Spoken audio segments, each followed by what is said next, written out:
Hello friends, good morning, welcome to study with Devli. आज की video में फ्रेंड्स हम बात करने वाले हैं हिंदी साहित्य के इतिहास पर, और ये दूसरी वीडियो है। ठीक है, पिछली वीडियो आपने देखी नहीं है तो आप डिस्क्रिप्शन बॉक्स में लिंक है, आप देखिए, और परीक्षा की दृष्टि से काफ़ी इंपॉर्टेंट ये आपके लिए रहेगा। ठीक है, तो हिंदी साहित्य के इतिहास में मैंने पिछली वीडियो में आपको उसका एक प्रारूप बताया था, एक फ्लो चार्ट के माध्यम से, कि हिंदी साहित्य के इतिहास को कितने रूपों में हम बांटते हैं। ठीक है, तो उसमें आदिकाल, भक्तिकाल, रीतिकाल, आधुनिक काल था। इसी क्रम में आप एक बार देख लीजिएगा उसको, उसके बाद इस वीडियो पे देखिए। ठीक है, तो आज दूसरी वीडियो है और आज हम आदिकाल के बारे में पढ़ेंगे, क्योंकि हिंदी साहित्य का पहला काल आरंभिक काल जिसको कह रहे हैं, या बीजोपन काल भी बोला गया है, वीरगाथा काल भी बोला गया है, तो आदिकाल भी बोला गया है। ठीक है, तो आदिकाल ज़्यादा उपयुक्त है, क्यों है उसमें हम बात करेंगे अभी। तो आज हम आदिकाल के बारे में पढ़ेंगे, इसकी विशेषताएं क्या थी आदिकाल में और महत्वपूर्ण रचनाएं क्या हैं। ज़्यादा लंबी वीडियो नहीं रहेगी, ठीक है ना। तो महत्वपूर्ण रचनाएं परीक्षा की दृष्टि से इंपॉर्टेंट है, वो हम अभी इसी वीडियो में मैं आपको बताऊंगा। ठीक है, तो चलिए फ्रेंड्स शुरू करते हैं आदिकाल। ठीक है, आप देख रहे होंगे मैंने हिंदी साहित्य के इतिहास को 4 वर्गों में बांटा था पिछली बार। आज पहला उसका पार्ट है आदिकाल, और यहाँ पर मैंने इनका टाइम पीरियड 2 बार लिखा हुआ है। ठीक है, 650 से 1350 ईस्वी, जो पिछली वीडियो मैंने बताया था आपको, 6वीं शताब्दी लगभग, और मैंने दूसरा भी लिखा हुआ है 1184 ईस्वी से 1350 ईस्वी। तो 2 मैंने क्यों लिखे हुए हैं। ठीक है, तो ध्यान रखना फ्रेंड्स, जो आदिकाल का जो विभाजन है, ठीक है, जो काल का विभाजन है, उसमें केवल आदिकाल पर संशय है। ठीक है, आदिकाल में 2 समूह के लोग हैं। एक समूह के लोग कहते हैं, या हिंदी के जो विद्वान है वो कहते हैं कि आदिकाल का समय 6वीं शताब्दी से शुरू हुआ, मतलब 650 से 1350 से शुरू हुआ, थोड़े इसको समझिए। और दूसरा ग्रुप कहता है कि 1184 ईस्वी से 1350 ईस्वी तक आदिकाल का समय चला। ठीक है, लेकिन ज़्यादा उपयुक्त इसको मानते हैं, इसलिए आपने देखा होगा पिछली वीडियो में मैंने केवल ये लिखा हुआ है। ठीक है, क्यों मानते हैं?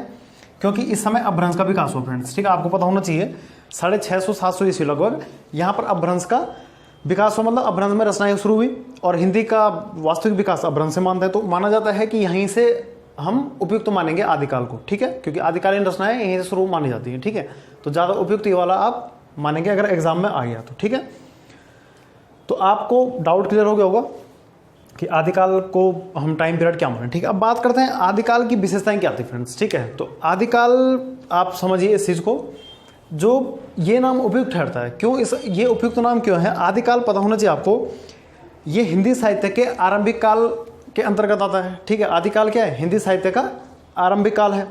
ठीक है, और हिंदी की जो आप कह सकते हैं भाषा का विकास या रचनाएं एक तरफ से शुरू जो हुई वो आदिकाल से हुई। ठीक है, आदि का अर्थ है शुरू होना, तो यहीं से आदिकाल का प्रारंभ माना जाता है। ठीक है, जबकि बीजोपन काल क्या होता है? बीजोपन काल में क्या था? बीजोपन काल ये कहते थे कि उस समय भाषा का विकास शुरू हुआ, जबकि ऐसा नहीं है। ठीक है, उस समय क्या हुआ? भाषा का विकास शुरू नहीं हुआ।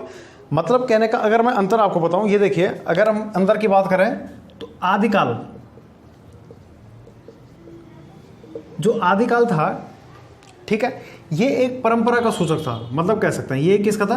परंपरा का सूचक। मतलब ये दिखा रहा है कि अब वास्तव में हिंदी साहित्य क्या हो रहा है? स्टार्ट हो रहा है। ठीक है, एक परंपरा का सूचक है ये, आप इसी को समझिए। ठीक है, क्लियर हो गया आपको?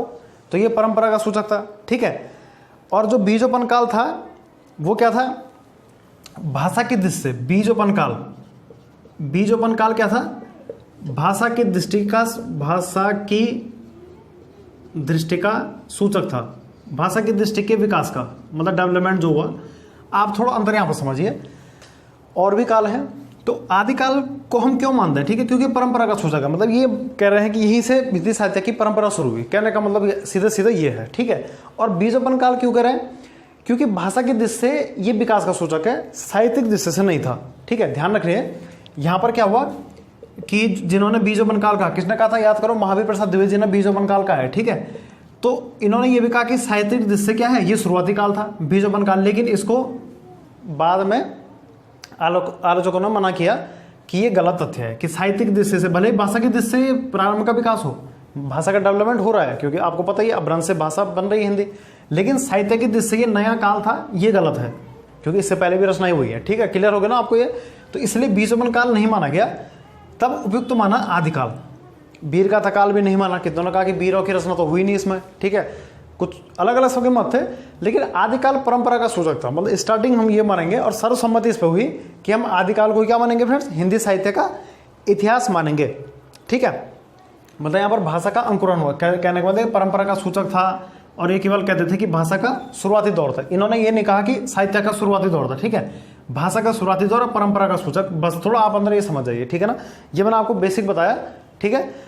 तो इसके बाद देखिए फ्रेंड्स, जो आदिकालीन साहित्य था, ठीक है, जो आदिकालीन साहित्य था फ्रेंड्स, वो 3 रूपों में बटा था, ठीक है। आदिकालीन साहित्य 3 रूपों में बटा था। आप इसकी विशेषता ही समझिए इसको, ठीक है। आदिकालीन साहित्य जो है, अगर हम इसको बांटें, ठीक है ना, ये तो विशेषता हुई थोड़ा सा, ठीक है, या भूमिका कहो। तो आदिकालीन साहित्य को हम 3 रूप में पढ़ते हैं, ठीक है। सिंपल सा है, धार्मिक साहित्य, लौकिक साहित्य, ठीक है। 3 रूप में हम पढ़ते हैं इसको, धार्मिक साहित्य, लौकिक साहित्य और रासो साहित्य।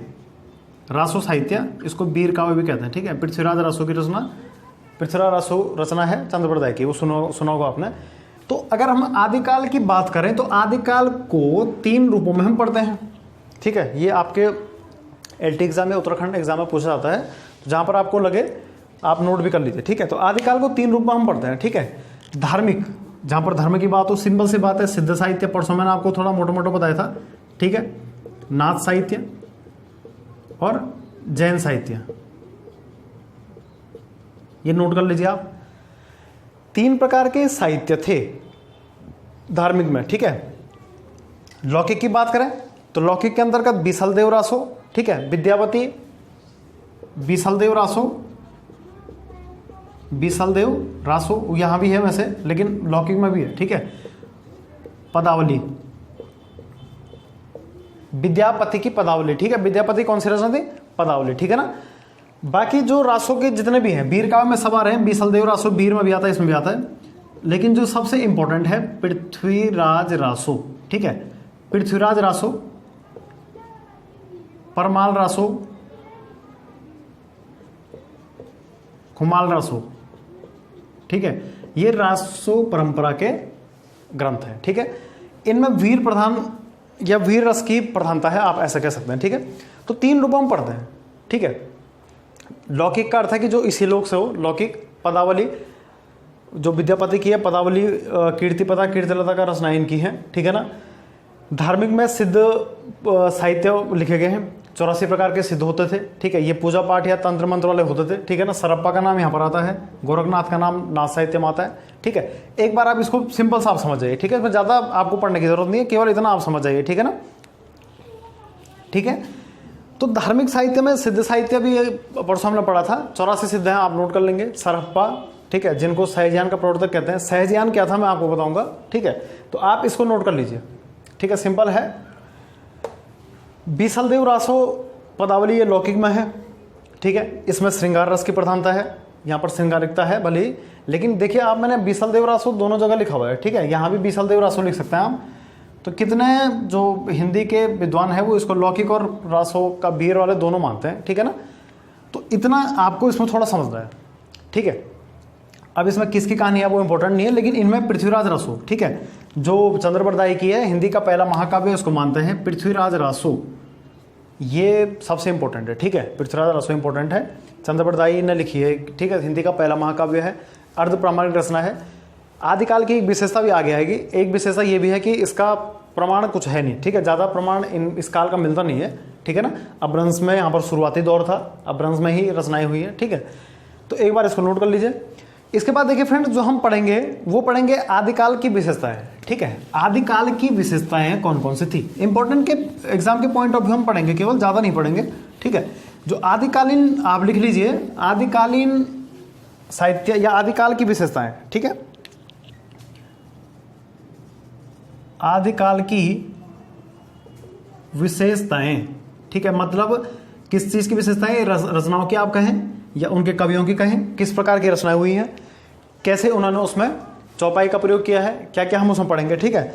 तो सबसे पहले आप समझिए, आदिकाल की जो रचनाओं की विशेषता है या साहित्य की जो विशेषता है वो फ्रेंड्स, उनमें चौपाई के साथ दोहा रखने की थी, ठीक है। मतलब जो उनकी रचनाएं होती थी, किनकी, हिंदी के विद्वानों की या आदिकालीन रचनाएं कह सकते हैं आप, वो कड़वक का प्रयोग करते थे, ठीक है। अब ये कड़वक क्या है, कड़वक कहते हैं फ्रेंड्स, याद रखिए, चौपाई के साथ अगर मैं दोहा मिला के लिखूं, पता होना चाहिए आपको, चौपाई में 16 मात्रा प्रत्येक चरण में होती है, दोहा में 13 11 13 11 होती है। ठीक है, अगर दोनों को मिक्स रूप में लिखूं तो इसको कड़वक कहते हैं। ठीक है, तो एक तो कड़वक हो जाएगा, कड़वक लिखने की प्रथा या कड़वक लिखने का जो था वो आदिकाल में था। ठीक है, क्लियर हो गया आपको। इसके बाद मैंने आपको परसों बताया भी है थोड़ा बहुत। ठीक है, डिंगल और पिंगल दो शैलियों का प्रयोग हुआ है। अब थोड़ा हम आगे इसमें पढ़ेंगे कि डिंगल पिंगल क्या है। डिंगल में अपभ्रंश भाषा, अपभ्रंश मतलब टूटी फूटी हिंदी को कह रहे हैं अपभ्रंश, अपभ्रंश से हिंदी का विकास हुआ।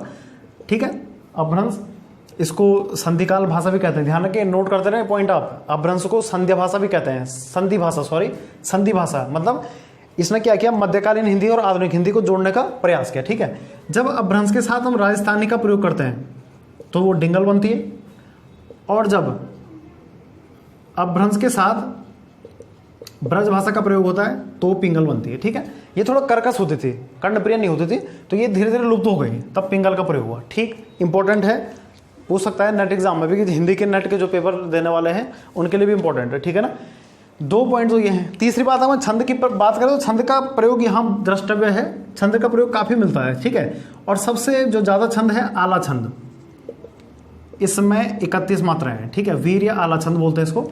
छंद 3 प्रकार के हैं व्याकरण में, उसको आप आगे देख लेना। तो छंदों का प्रयोग हुआ है, सिंपल सी बात है। ठीक है, जो जो आप लिख रहे हैं इंपॉर्टेंट आप नोट करते रहिए। ठीक है ना, इससे जो काल था फ्रेंड्स, आदिकाल का जो समय अवधि थी, आदिकाल में क्या हुआ, यहाँ पर राजाओं की झूठी प्रशंसा करते थे। कौन? लेखक। ठीक है ना, आश्रयदाता की प्रशंसा करते थे। जैसे कोई हिंदी का लेखक किसी राजा के आश्रय में है, ठीक है, तो वो उसकी झूठी प्रशंसा करते थे। किसकी? राजा की। तो यहाँ पर वो देखने को मिलता है, आप इसको लिख सकते हैं। तो आदिकाल की विशेषताओं में ये इंपॉर्टेंट, ठीक है, थोड़ा समझना आपने है कि वो रटना नहीं है। ठीक है, तो आदिकाल की जो भाषा है वो अपभ्रंश हमें ज़्यादा मिलती है। ठीक है, बल्कि हिंदी साहित्य का इतिहास अगर हम बात करें, 1 नंबर का प्रश्न है कि हिंदी साहित्य का इतिहास माना जाता है तो प्राकृत के अंत से, मतलब प्राकृत का अंत मतलब प्राकृत के अंत जब आए तो अपभ्रंश शुरू हो गया था। ठीक है, संस्कृत, पाली, प्राकृत, अपभ्रंश, अवहट हम पढ़ते हैं ना, तो अपभ्रंश से हिंदी साहित्य का विकास हुआ, कहने का मतलब ये है। ठीक, क्लियर हो गया। तो इनको आप नोट कर लेंगे फ्रेंड्स, इनकी विशेषताएं जो थी। ठीक है, इसके बाद देखिए फ्रेंड्स, यहां पर हाँ आप इसको लिख लेंगे 2-3 और। इसमें प्रबंध काव्य और मुक्तक काव्य लिखे गए हैं। ठीक है, मुक्तक काव्य लिखे गए हैं, प्रबंध और मुक्तक काव्य। अब सबसे बड़ी बात है फ्रेंड्स, आपको अंतर पता होना चाहिए। ठीक है ना, प्रबंध काव्य की बात करें तो रामचरितमानस। प्रबंध काव्य क्या होता है? ठीक है, जहां पर ध्यान रखिए कोई कथा क्रमानुसार होती है। क्या होती है? कोई कथा जो है वो क्रम के अनुसार होती है। जैसे रामचरितमानस में कांड जो 7 कांड है वो क्रम से है ना, पहले राम का जन्म हुआ, फिर जो भी आगे कहानी है। ठीक है ना, चरित्र का वर्णन बड़ा होता है प्रबंध काव्य में। जैसे राम उसके मुख्य चरित्र तो उनका वर्णन ज्यादा होगा। ठीक है ना, इसको प्रबंध काव्य कहते हैं। सिंपल सी बात है, थोड़ा पता होना चाहिए आपको। ठीक है, नोट कर लिया आपने ये। मुक्तक काव्य क्या होता है? ये कथा का छोटा रूप होता है और अपने आप में स्वतंत्र होता है। कहने का मतलब, जैसे हम बात करें, सबसे अच्छा एग्जांपल है दोहा। तो दोहा का ऐसा नहीं है कि इसके लिए पहले पुरानी कहानी चाहिए फिर दोहा हम पढ़ेंगे, ऐसा नहीं है। आप समझ रहे हैं इस चीज को? हाँ, केवल हमने दोहा पढ़ना है बस, ये अपना आप में पूरा है। पहेलियां हैं, पता होना चाहिए आपको। मुकरियां, पहेलियां अमीर खुसरो ने आदिकाल में लिखी हुई हैं। ठीक है, अभी प्रश्न में आएगा। तो प्रबंध और मुक्तक में क्लियर हो गया आपको अंतर। तो प्रबंध और मुक्तक दोनों काव्य यहाँ पर लिखे गए थे। ठीक है ना, तो क्लियर हो गया आपको। इनको आप नोट कर लेंगे। मुक्तक काव्य में विद्यापति की पदावलियां, इनको आप देख लेंगे। ठीक है, इनको आप नोट कर लो। ठीक है, ये आदिकाल की विशेषताएं हैं, इनमें से कुछ भी पूछ सकता है कि इनमें से कौन से आदिकाल की विशेषता नहीं है, कुछ भी है। ठीक है, तो ये तो था एक बेसिक समझ आदिकाल के अंतर्गत। ठीक है, लेकिन इससे इंपॉर्टेंट है फ्रेंड इनके प्रश्न जो आदिकाल की रचनाएं थी। ठीक है, तो यहां पर आप नोट कर लेंगे इनको। ठीक है, तो लास्ट इसमें लिख देंगे आप। इसके बाद हम प्रश्न करते हैं जो इसके यहीं पर लिख लीजिए। आदिकाल में क्या होता है? ऐतिहासिक। आदिकाल में क्या था? जो आदिकालीन रचनाएं थी उसमें ऐतिहासिकता का अभाव था, मतलब ये कल्पना पर आधारित थी जो इनकी रचनाएं होती थी। ठीक है, उसमें क्या होता था? कहानी तो ठीक थी लेकिन वो कल्पना पर आधारित थी कि ऐसा हुआ होगा। ऐतिहासिकता का अभाव था, मतलब आप कह सकते थे सच्ची घटनाएं हम पढ़ते हैं तो ऐसा कम था। ठीक है ना, कल्पनाओं पर आधारित था, ऐसा हुआ होगा। ठीक है, तो आप इस चीज को समझ गए। ठीक है, तो आदिकाल की हम विशेषताएं मोटा मोटा हम समझ गए। आदिकाल में क्या क्या हुआ? 84 सिद्ध हुए, 9 नाथ हुए, गोरखनाथ उनके मुख्य थे, सरहप्पा जिन्होंने दोहा कोश भी लिखी है, सहजयान के प्रवर्तक कहते हैं। सहजयान क्या था? सहजयान को वज्रयान भी कहते हैं। ध्यान रखिए फ्रेंड्स, वज्रयान बौद्ध में, ठीक है, बौद्ध में एक शाखा थी, ठीक है, जैसे हीनयान महायान था ना, तो वो क्या थी, एक शाखा थी बौद्ध धर्म की जो कि तंत्र पर विश्वास करती थी, ठीक है ना। बौद्ध धर्म में तांत्रिक जो कह सकते हैं आप तंत्र मन चलता है वो वज्रयान में चलता है, जिसको सहजान भी कहते हैं, ये तिब्बत साइड ज़्यादा है, ठीक है ना। तो वज्रयान के प्रवर्तक सरहप्पा थे, सरहप्पा या सरहपाद भी इनको कहते हैं, जो कि सिद्ध माने जाते हैं, ठीक है। इन्होंने दोहा कोश भी लिखी हुई है, क्लियर है आपको ये। तो हम आगे भी प्रश्न करेंगे तो एक्सप्लेन भी करता रहूंगा, ठीक है। तो उम्मीद है फ्रेंड्स आप इतना अभी समझ गए होंगे कि आदिकाल कब से कब तक है, इनकी विशेषताएं क्या क्या थी, कौन कौन से इसमें लेखक हुए हैं। कीर्तिलता कीर्ति पताका के लेखक विद्यापति मैथिल कोकिल भी इनको कहते हैं, क्यों कहते हैं अभी आगे आएगा, ठीक है। मैथिली भाषा का प्रयोग किया, ज़्यादा बड़ी उसमें है नहीं टफ। यहाँ पर एक नाम और आता है, ठीक, अमीर खुसरो, जिनका जन्म एटा पटियाली में हुआ था। एटा पटियाली, ध्यान रखिए, अमीर खुसरो का जन्म भी पूछा गया है बहुत बार। एटा पटियाली उत्तर प्रदेश में, ठीक है ना। अमीर खुसरो सितार के जो प्रतिपादक थे, तुगलकनामा इन्होंने लिखी है। इंपॉर्टेंट प्रश्न आएंगे अभी, ठीक है। तो इसके बाद देखते हैं फ्रेंड्स हम इनकी रचनाएं, और उनको हम प्रश्नोत्तर के माध्यम से करते हैं, ठीक है, ताकि उसको मुझे अलग ना लिखना पड़े। तो देख रहे हैं इसके बाद आदिकालीन महत्वपूर्ण रचनाएं।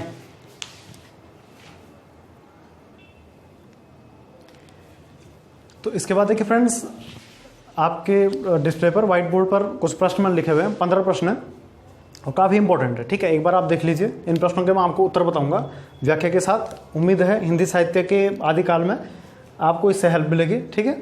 तो प्रश्न देखिए, ठीक है, 15 प्रश्न है। तो शुरू करते हैं पहला प्रश्न, ठीक है। हिंदी साहित्य की विशेषताएं, जो मैं आपको रचनाएं बता रहा था, रचनाएं ज़्यादा इंपॉर्टेंट कुछ हैं, 2-4 हैं, उससे हटके कुछ और प्रश्न भी आप देख लीजिए, ठीक है। तो पहला प्रश्न है,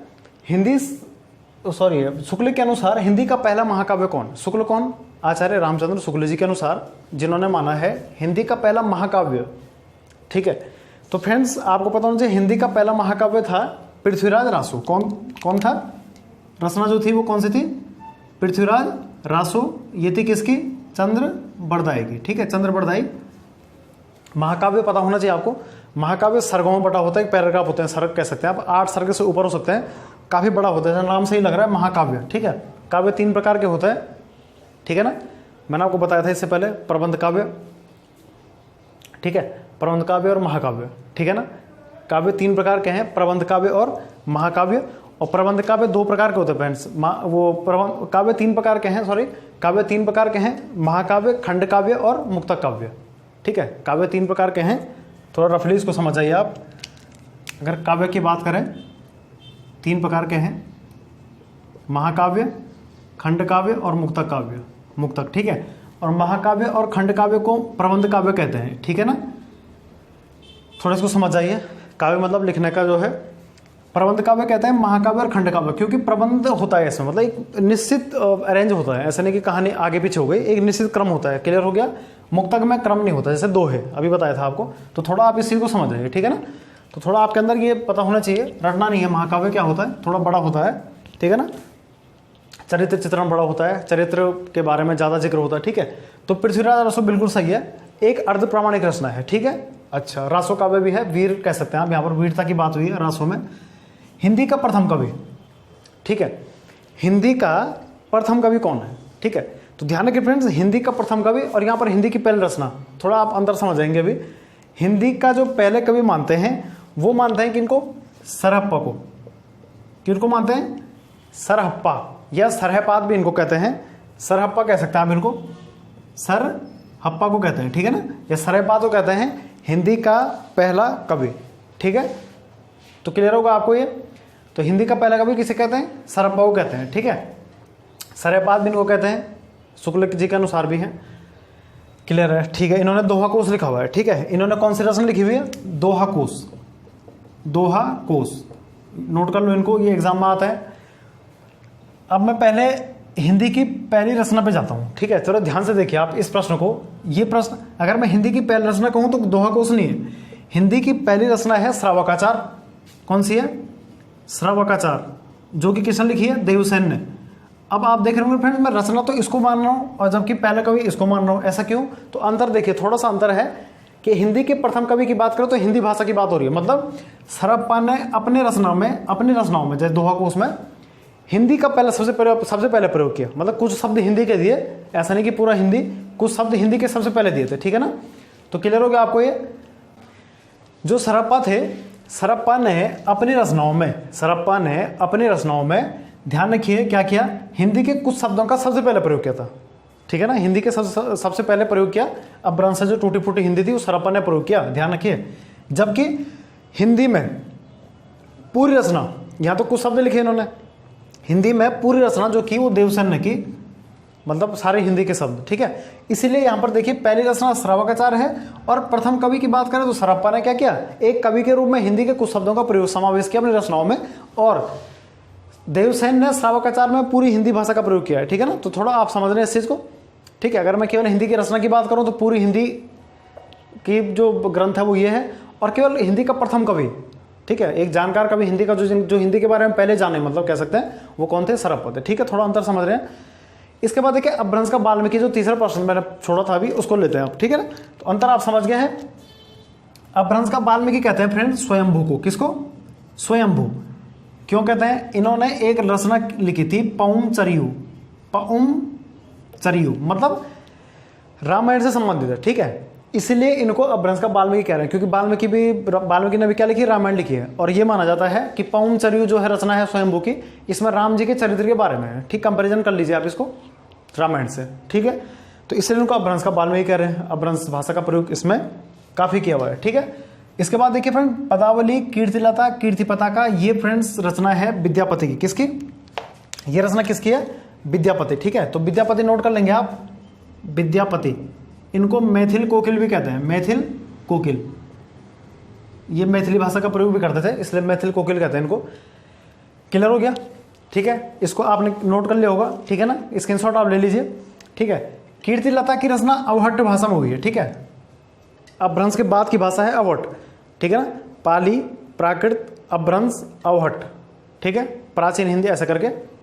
ठीक है, तो अवहट्ट क्या है?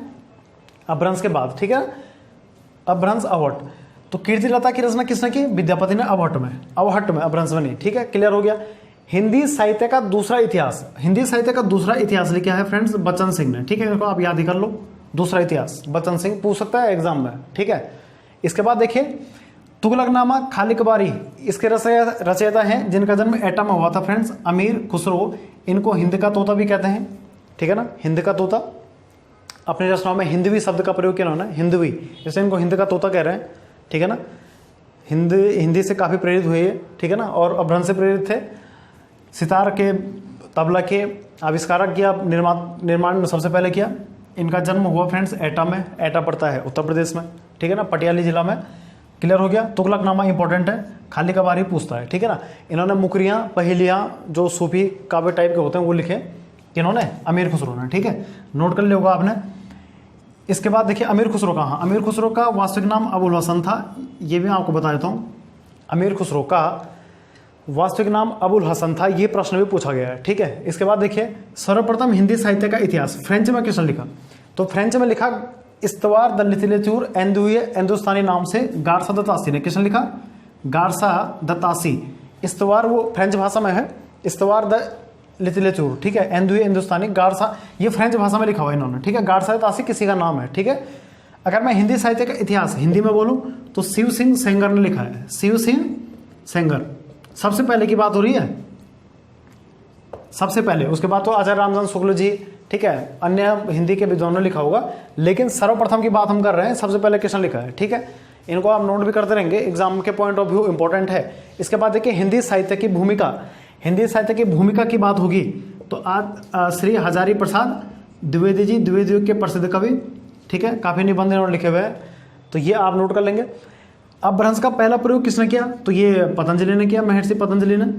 ठीक है, इंपॉर्टेंट है, पूछ सकता है आपको, ये योग दर्शन के प्रतिपादक भी है, पूछ सकता है अपभ्रंश। ठीक है, अपभ्रंश का अर्थ है टूटा फूटा। ठीक है ना, हिंदी साहित्य के प्रारंभ की भाषा क्या थी? तो अपभ्रंश थी, पहला बता चुका हूँ। मतलब जो प्राकृत के अंत का समय है और शुरुआती दौर है अपभ्रंश का, वहां से हिंदी साहित्य शुरू हुआ। इसीलिए जो समयवादी मैंने मानी वो 650 उपयुक्त मानी। ठीक है, उस समय अपभ्रंश का विकास हुआ। ठीक है ना, वज्रयान शाखा है, तो वज्रयान जो शाखा है फ्रेंड्स ध्यान रखिए, ये बौद्ध धर्म की महायान की शाखा है, महायान की। ठीक है, आपको पता होना चाहिए, चौथी बौद्ध संगीति के बाद बौद्ध धर्म 2 गुटों में बढ़ गया, हीनयान, महायान। महायान के अंदर एक शाखा और है वज्रयान, जिसको सहजयान भी कहते हैं। किसको? इसको। इसको सहजयान भी कहते हैं। और इसीलिए सहजयान का प्रवर्तक कह ले रहे हैं हम, किनको कहते हैं? सर हप्पा को कहते हैं। क्यों कह रहे हैं? कारण सुनो, क्योंकि वज्रयान जो थी वो बौद्ध धर्म की तांत्रिक शाखा थी, मतलब जो तंत्र मंत्र में विश्वास करते हैं बौद्ध धर्म के, वो शाखा थी। और सर हप्पा भी तंत्र मंत्र वाले थे, सिद्ध थे, तो इसीलिए इनको सहजयान का प्रवर्तक या वज्रयान का प्रवर्तक भी कह सकते हैं आप इनको। किसका प्रवर्तक कह सकते हैं? वज्रयान का प्रवर्तक, तंत्र मंत्र वाले थे। ठीक है, तो आप समझ रहे हैं ना सहजयान क्या है। बीसलदेव रासो काव्य में जो रचना है इसके लेखक है नरपति नाल। परमाल रासो फ्रेंड्स किसकी? जगनीक की। ये उपलब्ध नहीं है, मैं आपको पहले कह रहा हूँ कि जो आदिकाल है, आदिकाल की जो रचनाएं हैं वो अर्ध प्रमाणिक हैं, कहीं कहीं मिलती हैं कहीं नहीं मिलती। ठीक है, तो क्लियर है आपको, ये उसकी एक विशेषता भी है। इसके बाद देखिए संधि भाषा ये किसे कहते हैं? ये कहते हैं फ्रेंड्स अपभ्रंश को। ये इंपॉर्टेंट प्रश्न है बहुत ज़्यादा, ठीक है, क्योंकि हिंदी साहित्य के भाषा में पूछ जाता है। अपभ्रंश को संधि भाषा क्यों कहते हैं बता चुका हूँ, क्योंकि इसने क्या किया, मध्यकालीन हिंदी को आधुनिक हिंदी से जोड़ने का काम किया। ठीक है, और यहीं से हिंदी का वास्तविक विकास माना जाता है अपभ्रंश से। ठीक है, तो उम्मीद है फ्रेंड्स हमने आदिकाल के प्रश्न भी किए, मैंने आपको बताया। ठीक है, काफ़ी इंपॉर्टेंट है, विद एक्सप्लेन मैंने भी आपको किया। ठीक है, उम्मीद है आपको अच्छा लगा होगा, आप इसका स्क्रीनशॉट ले लीजिए। ठीक है, और अन्य प्रश्न छूटेंगे तो आपको बताऊंगा। इसके बाद हम करेंगे भक्तिकाल या स्वर्णकाल हिंदी साहित्य का। तो फ्रेंड्स चैनल को अधिक से अधिक शेयर एंड सब्सक्राइब कीजिए। पिछली वीडियो जरूर देखिए। ठीक है, पिछली वीडियो देखे बिना आपको ही नहीं आएगा, और इंपॉर्टेंट है, आप देखिए आने वाले एग्जाम के पॉइंट ऑफ व्यू। ठीक है, इसे शेयर कीजिए। आपको इसकी पीडीएफ बाद में बना के मैं टेलीग्राम चैनल या आपको अपने नंबर के व्हाट्सएप के माध्यम से भेज दूंगा। ठीक है, तो आप बिल्कुल चैनल बने रहिए और ऑथेंटिक पढ़िए। ठीक है, आप अच्छे से पढ़िए, बाकी आपको कोई दिक्कत नहीं होगी। ठीक है, इनको आप नोट कर लीजिए, प्रश्न एग्जाम में आए हुए हैं। ठीक है ना, तो फ्रेंड्स चैनल बने रहिए। वीडियो देखने के लिए थैंक यू।